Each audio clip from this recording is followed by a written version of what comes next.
Ça tourne, action. 5, 4, 3. Pensez-vous que les élections en Afrique sont démocratiques? Il ne suffit pas d'organiser une élection avec plusieurs candidats en lice pour dire que l'on est une démocratie. Dans une démocratie, lorsqu'on organise une élection, elle est libre et transparente. Tous les protagonistes ont les mêmes droits. Alors que dans nos pays africains, les partis d'opposition ne sont pas financés. Le seul parti financé, c'est le parti au pouvoir. Donc on ne peut pas parler en réalité de démocratie. Et nous voyons qu'aujourd'hui, dans les pays africains, les élections sont source de troubles. Pourquoi? Parce que les élections ne sont pas transparentes. Parce que les élections ne sont pas libres. Et pourquoi elles ne sont pas libres? Parce que les dictateurs, Omar Bongo l'avait bien dit, n'organisent pas des élections pour les perdre. Il y a des chercheurs d'une université américaine de Yale qui ont écrit un livre qui s'intitule « How to Rig an Election », comment voler une élection. Et là-dedans, ils disent que, contrairement à ce que l'on peut croire, les dictateurs qui organisent des élections se maintiennent plus longtemps que ceux qui n'en organisent pas. Et donc, les élections qui devaient permettre au peuple d'exprimer sa souveraineté, parce que c'est le peuple qui choisit ses dirigeants.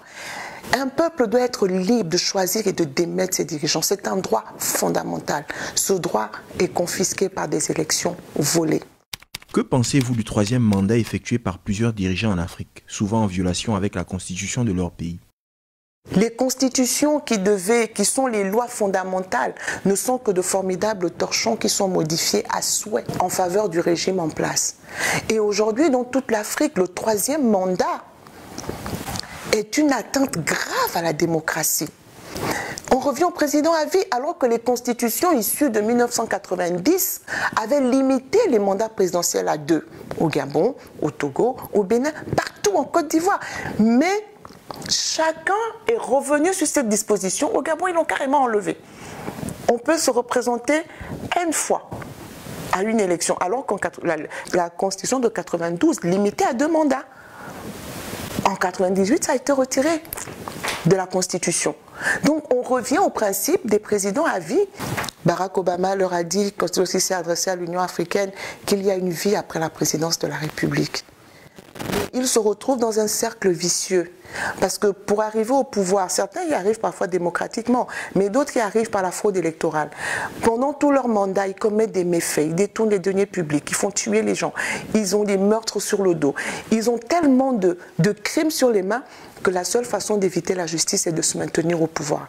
Or, pour se maintenir au pouvoir, ils doivent commettre encore plus d'exactions. Et on se retrouve dans un cercle vicieux.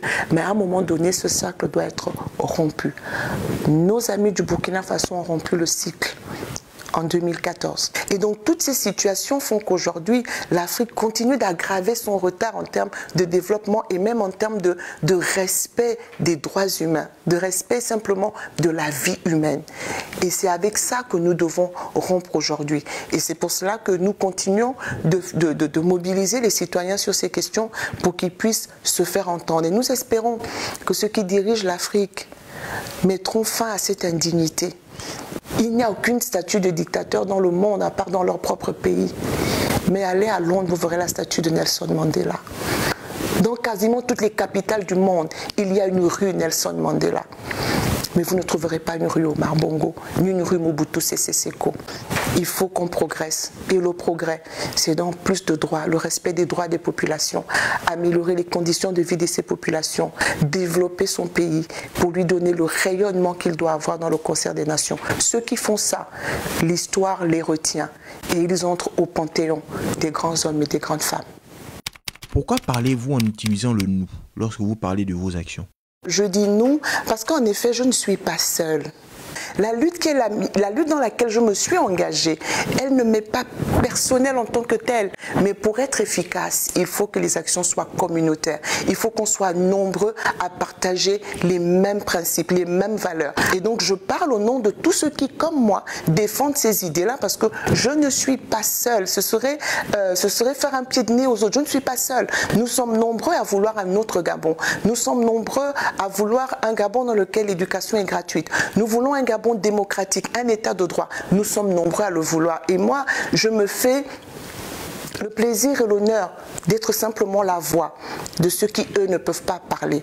Alors non, je ne parle pas en mon nom. Je parle au nom de toutes ces voix silencieuses qui n'ont pas la possibilité, comme moi aujourd'hui, d'être face à une caméra. Et c'est au nom de tout cela que je me bats.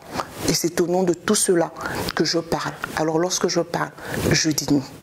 En 2023 se tiendra l'élection présidentielle au Gabon. Êtes-vous candidate? Nous venons de parler du déroulement des élections. Quelle est l'utilité d'aller dans une énième élection organisée par les mêmes pour obtenir les mêmes résultats? Si élection il y a, les règles doivent changer. Elles doivent être libres et transparentes. Un travail doit être fait pour que cette fois, le résultat des urnes soit proclamé, que la victoire du peuple ne soit plus volée. Ça fait 30 ans d'élections volées. Alors beaucoup focalisent sur une élection, mais le but pour nous, ce n'est pas l'élection, c'est la libération du Gabon. Le Gabon doit être libéré de la dictature. L'opposition gabonaise a montré qu'elle est capable de gagner les élections. Elle les a toutes gagnées, de 1993 à 2016. Mais elle n'a jamais pris le pouvoir. Donc notre problème aujourd'hui, ce n'est pas de gagner une énième élection, c'est comment on arrive au pouvoir, comment on fait tomber cette dictature. Est-ce qu'en tant que femme politique, j'aspire à diriger mon pays, à rentrer dans un gouvernement, j'aspire à mettre mes compétences au service de mon pays pour défendre ma patrie et changer les vies de mes compatriotes. Voilà mon objectif.